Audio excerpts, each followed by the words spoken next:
Welcome sa sip9.com. In this video ay tutuloy natin yung ating series on how to convert decimals to fractions. Mas maganda na kung hindi pa napanood yung previous video ay tignan nyo yung part 1 ng video na to para mas lalo nyo maintindihan. So let's proceed to the fourth example dito sa series.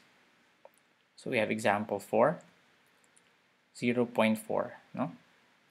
Paano natin i-convert yung 0.4 to fraction? No? So, alam natin na ang 4 dito ay nasa tenths place, ano? And from the previous video, pag sinabi nating tenths, no? Ang ibig sabihin niyan ay 1 over 10, no? Pag sinabi nating hundredths, yan ay 1 over 100. At pag sinabi nating thousandths, no? Yan ay 1 over 1,000. So, ibig sabihin ng 4, 0.4, is the same as 4 tenths, ano? Which is equal to 4 times 1 over 10, no? 4 tenths, tenths is 1 over 10, which is equal to 4 over 10. So, yun yung value nito, no? So, 0.4 is the same as 4 tenths, ano?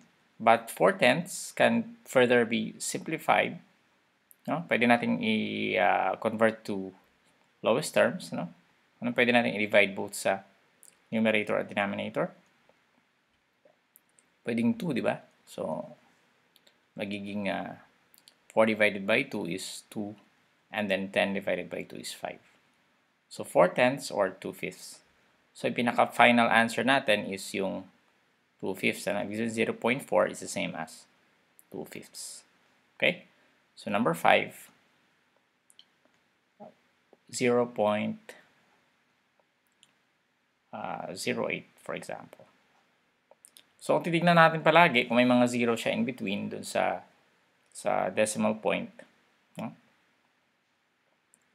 Ang pinaka-last digit o yung significant digit, ano? So, dito ang pinaka-last digit natin ay 8, which is in the hundredths place, ano? So, this is tenths. And this is hundredths, no? Ibig sabihin, this is the same as 8, no? Sorry.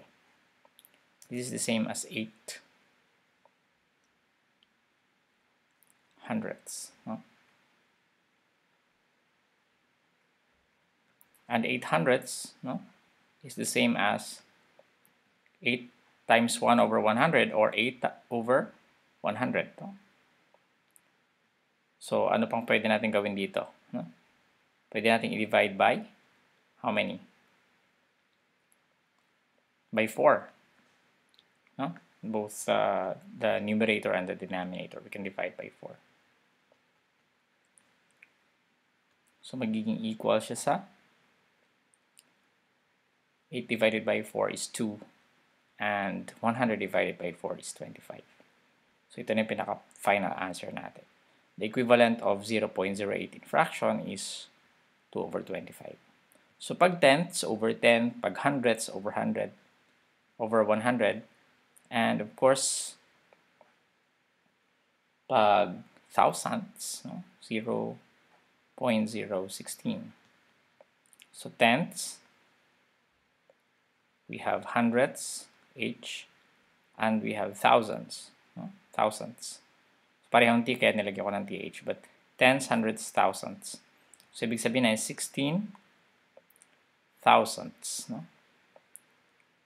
Which is equal to 16, 0.016 is equal to 16 over 1,000. And 16 over 1,000 can further be simplified to, pwede natin i-divide. Malamang 4, no?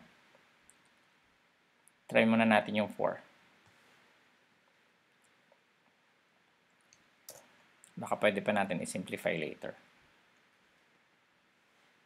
So, divided by 4, both the numerator and the denominator is equal to 4 over 250, di ba? So, pwede pa ba? Pwede pa daw? Pwede pa, no? Kasi parehong even. So, again, doon sa lecture ko sa inyo on simplifying or converting fractions to lowest terms, minsan hindi mo talaga siya makikita, no? Kaagad, gaya nito, malaking number. So, kailangan mong mag-trial and error. So, hindi ko ito na solve in advance. So, kailangan natin solve manually dito. So, 4 over 250, pwede pang i-simplify. So, divided by 2, divided by 2. This is 2 over 125, no? So, ito na yung pinakasagot. Wala nang pwede i-divide kasi ang pwede lang i-divide is 2 and 125 is not divisible by 2. So, ibig sabihin nito, 0.016 is the same as 2 over 125 in fractions. So, para ma-check nyo yung inyong mga sagot, kung tama, ang pwede nyong tignan yung video natin on yung naman, kabaliktaran naman ito, how to convert fractions to decimals. Kung paano. So, dinidivide lang naman, 4 divided by 10, 16 divided by 1. 4 divided by 10, yung pangalawang 2 divided by 25, and 2 divided by 125.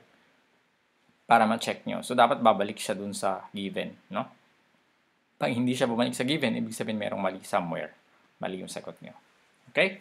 So, maraming salamat and see you in the next tutorial.